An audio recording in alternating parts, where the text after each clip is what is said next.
Well, hello. Great to have you back at Go Next. Do your sentences feel short and choppy? Missing a connection? That's where conjunctions come in, the glue for your ideas.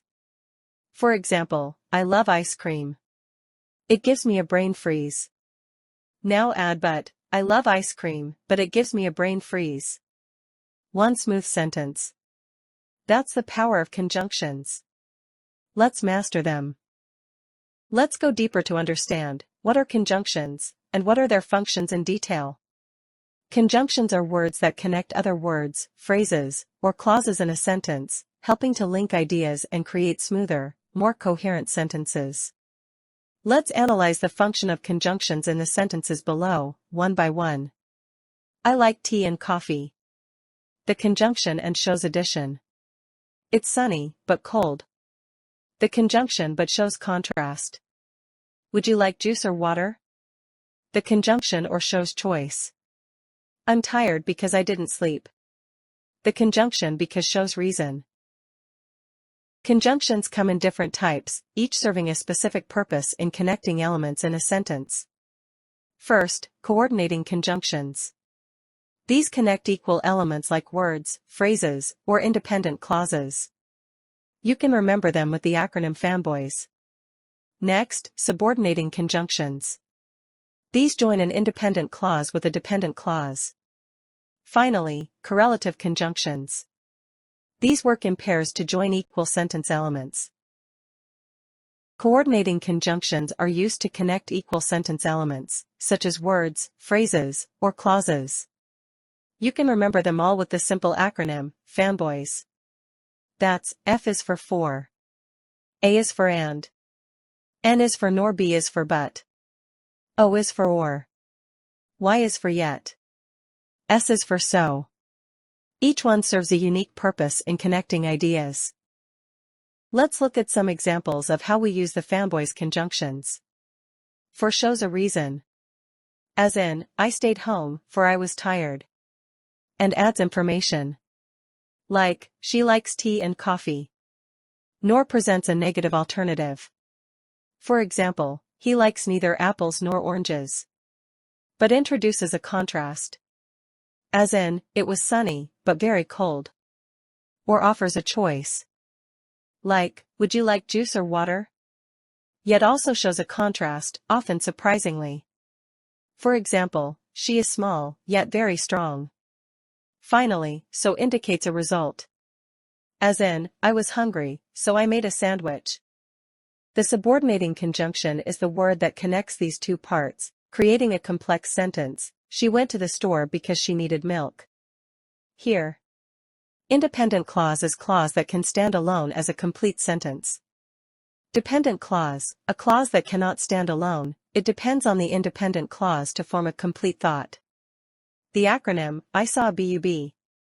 This is a mnemonic device to remember some of the most common subordinating conjunctions. Each letter stands for a word. Here is the breakdown of the acronym I saw a bub using stands for. I stands for if. S stands for since. A stands for as, after, and although. W stands for when and while. A stands for, and, although, after, and as. B stands for before. U stands for until. B stands for because.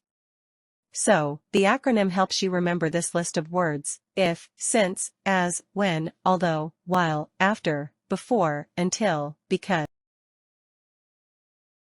Let's look at some examples of subordinating conjunctions in action.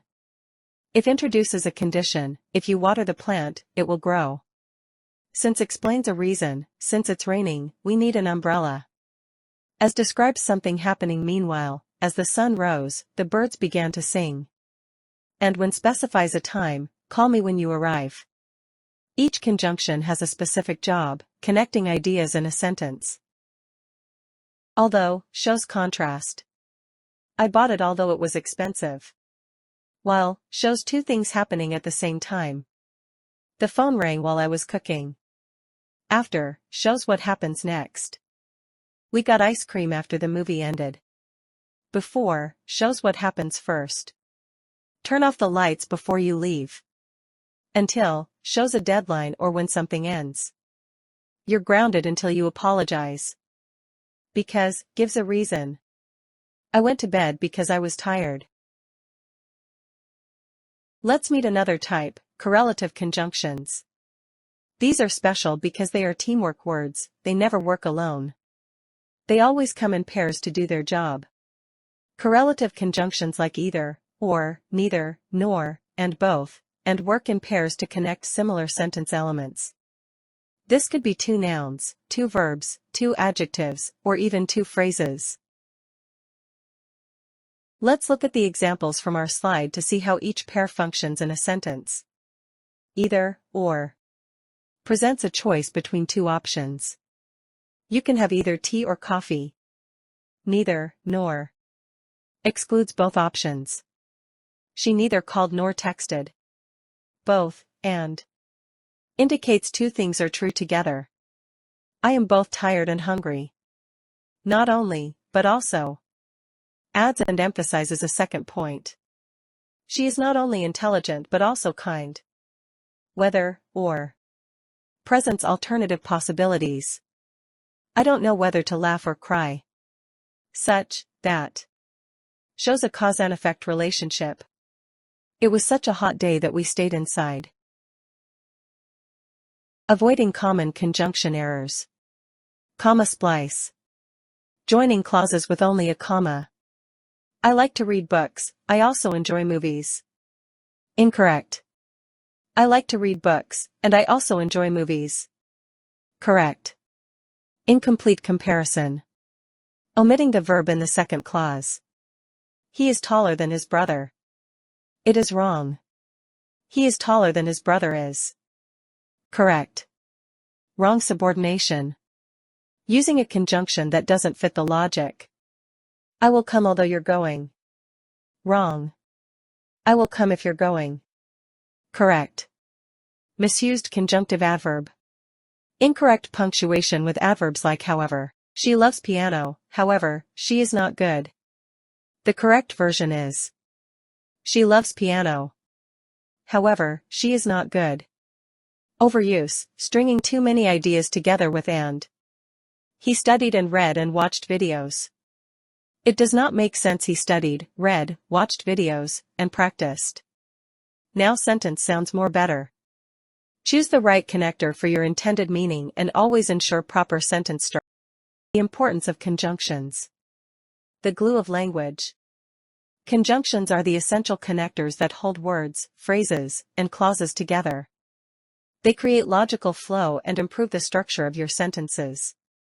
Key benefits: improves clarity, makes the relationships between your ideas clear, for example contrast, cause, choice. Creates concision, allows you to combine short, choppy sentences into more sophisticated ones. Enhances coherence, makes your writing smoother and easier to follow. Mastering conjunctions is essential for powerful and effective communication. What was the most challenging part of understanding conjunctions? Share your thoughts or questions, I'm here to help. Thank you so much for watching. Remember, the path to mastery is a journey, so always go next. Keep learning, keep growing, and keep achieving. If you found this helpful, don't forget to subscribe for more. Until next time.